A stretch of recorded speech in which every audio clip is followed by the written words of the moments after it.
Season 12 with the launch of Juno is coming up soon, and so we're hopefully going to see some changes to the heroes that have been too weak and the ones that have been too oppressive. Overall, there are a lot more viable heroes than before, but some really stand out as being awful to play into or awful to play. Let's get started with the tanks that need changes, and first up is Diva. She's been way too overtuned at this point. Although there are ways to beat her, like with Brig to keep her off the backline or beams to force her out constantly, her new raw damage makes her way too lethal. Unless your team is completely focused on stopping her, she can just run right through players. With her micro missiles and primary fire, she can deal up to 240 damage per second. Combine that with the 25 booster damage and 40 melee damage, and it's no wonder that she's one-shotting squishies all the time. The devs have been unsure of where to take Diva after 66 was dropped, but considering that she's the ultimate peeling machine, I don't think the best direction is to also make her the ultimate killing machine. She's always been good at managing a lot of different things, but lately it's gotten to be way too much. Besides the peeling and killing, she herself is hard to take down. With 375 armor and a 3.5 second matrix, she has almost no downtime. So because the latest matrix change helps a lot with consistent peeling, she doesn't need all that armor that makes her so impossible to fight for so many heroes. Even a 25 armor nerf would be enough to help her bring down to normal base health more often.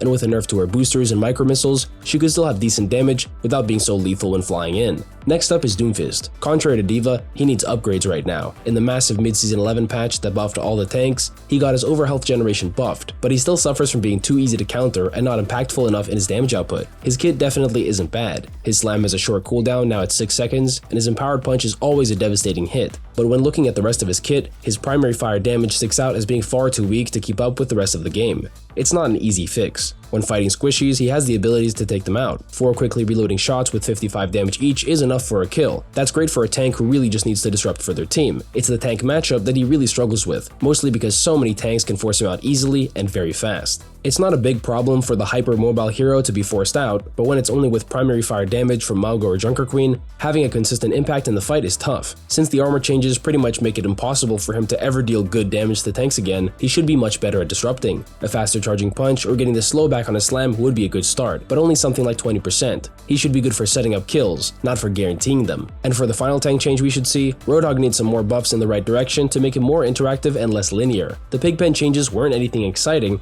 but the ability has proven to be a decent addition to his kit. He has more map control and frontline pressure at the same time. You can either set up the trap on a flank or side route, or just throw it down at the enemy tank. It's tough to kill before it arms and activates if you're already in its range. So what does Roadhog need? It's mostly his take a breather that's problematic. It's either awful and doesn't help Roadhog survive at all, or it's impossible to break through so he can escape whenever he wants. The best solution is most likely that he has high damage reduction but low healing. Right now he's got 40% resistance and 160 healing per second for a maximum duration of 2.5 seconds, and it takes a whole 12.5 seconds to recharge from 0 to 100%, so he pretty much has low healing and low damage reduction. The best possible change would be to have Roadhog's damage reduction taper off. Just like Cassidy's High Noon, it could start at 50% and then drop down to 40 after half a second only, allowing Hog to tank a lot of pressure instantly while still being punishable if he's way too far from safety. I don't know if it's something Blizzard is looking at, but it's worth testing out. Next up, we've got the DPS. Just how Diva got even more busted because of the armor changes, Soldier 76 got even worse because of them. He's the most affected, since he's a hybrid type hero between flanking and spamming. Without the ability to pressure tanks properly, he's just so much worse, especially when he has to duel one to survive. It's also been more than half a year since he got his healing station nerfed, and there was no reason given to why he got 3 extra seconds added onto the cooldown. I think it's safe to reduce the cooldown to 16 seconds at the very least. With the current 18 seconds, he has the longest cooldown out of all the DPS, the second longest being a tie between Sojourner's Disruptor Shot and Widowmaker's Venom Mine. At this point, you have so much time to push the soldier after his biotic field's been forced,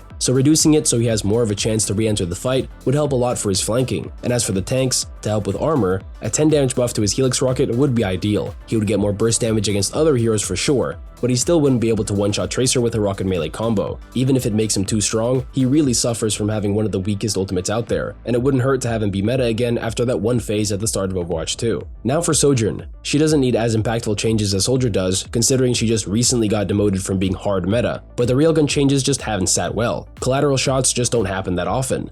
Not only is it tough to line up, but the best way to play is split. Even for the brawl compositions, it's very rare that they won't have a way to block the shot and be perfectly stacked to get colladed. With all that being said, she's not exactly weak right now. There's just not as much of a reason to pick her without her higher railgun impact. Simply put, she should get some more power put into it. Not back to 130, but 110 or 115 would go a long way to making her more viable for setting up kills with her burst. A small fire rate decrease is needed too, so she doesn't charge higher damage rails all the time, but besides that, she's totally okay. She just has way less less team play with a less impactful railgun. She doesn't need so much damage that she can constantly kill heroes all the time, but it needs to be at least enough that she can burst enemies with her railgun for her team to focus. And the final DPS who needs at least something is Hanzo. Just like Sojourner, there's just not as much of a reason to play him anymore. He's great for spamming tanks, but that's just not the type of playstyle that Hanzo players are looking for. Getting his one-shot headshot back would be too much, but a storm arrow damage buff in exchange for less arrows would make him better at dueling, while only slightly decreasing his total burst against tanks. 10 extra damage on his arrows for a total of 85 with 4 arrows instead of 5 would make him much stronger getting picks, allowing him to 3-shot squishies, and it would still give him 340 burst damage to fight off the frontline with. Hanzo is a hard hero to buff, since he can get way too lethal, especially with his massive arrow size, but if only on his storm arrow cooldown, it should be more manageable, and the cooldown can always be increased. And it probably should be, considering a massive power boost on an 8-second cooldown will come up way too often. Moving on to the supports. First off, we need a nerf to Irelia. Her healing pylon helping teammates is way better now, but her damage is crazy consistent. I love watching some great solar rifle shots, but with any amount of aim practice, she's incredibly good at both consistently damaging the frontline and outdueling any flankers. And on top of that, she can single-handedly shut down flyers without a problem. The simplest answer without any wild changes is to reduce her fall-off range. Since it only starts at 30 meters, she can pretty much always fight anybody before they can even get close to her. And it's not like she has a problem dueling in close range. Her outburst will always give her an escape, and it's only on a 7-second cooldown. It could have a longer cooldown, but without a drastic 2 to 3 second increase, it won't have much of an impact. With a fall-off range nerf to 25 meters, it'll be easier to close the distance and force her out. She'll still have the consistent damage threat, but it won't shut enemies out of the fight instantly if they get tagged once or twice while approaching. Next, we have one of the heroes that we know is going to get some buffs, but we have no idea what. Lifeweav will be getting some adjustments to make him more viable, even though he's a pretty well-tuned hero. It's true that he doesn't have the right type of playmaking in his kit,